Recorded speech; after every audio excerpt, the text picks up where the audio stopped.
Charlie Hargreaves and his wife Sally love nothing better than messing about on the river.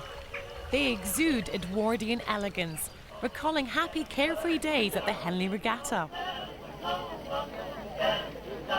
So when a fairy tale riverside home, complete with turret, came on the market, they knew they just had to have it. Some people have said that it looks like the enchanted cottage out of Hansel and Gretel.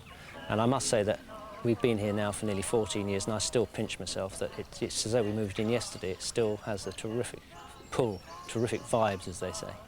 A woman from Edgbaston had it built in 1901, as I think, as a summer house where she came here for about 3 months of the year, as a retreat, as it were, from the Midlands. By the time Charlie bought it, the retreat was very run down. The whole house needed drastic restoration and renovation.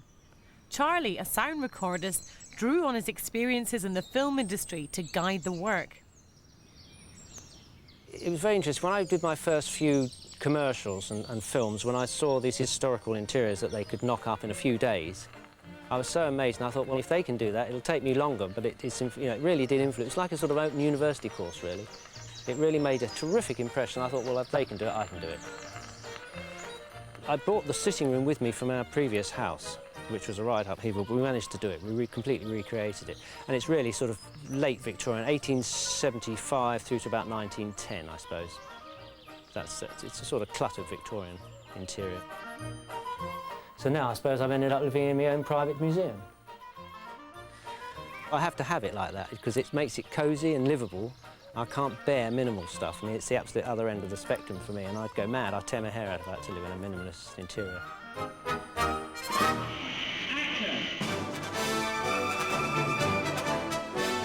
In the 1960s, Charlie worked on the TV sensation Thunderbirds, and many years later was inspired by those FAB days. Well, when it came to decorating the master bedroom in its rather bright red, I'd seen that colour on one of the sets, and that was in the mid-60s, and I liked it so much that I immediately thereafter started painting all my bedrooms red. 5, 4, 3, 2, 1. Most people don't like the rather bright yellow, and I half agree it's a little bit too sharp. I think it possibly should be just shaded down a tone, but I've sort of got used to it myself now, so it doesn't bother me. My wife was not at all happy with the red and fought tooth and nail against it, but I kept on doing it, I'm afraid, and I think she's now got used to it. Now, there's a story attached to this bath. It's 100 years old, it weighs half a tonne, and it's made of porcelain. And we found it just at the time when we were extending the bathroom, and there was still a hole left in the wall. So we got a forklift truck to bring it up, shoved it in, and bingo, we managed to get it in, because we'd never have got it up the staircase without wrecking it, I don't think. And we'll never lose the plug because there's a valve system which closes the waste pipe.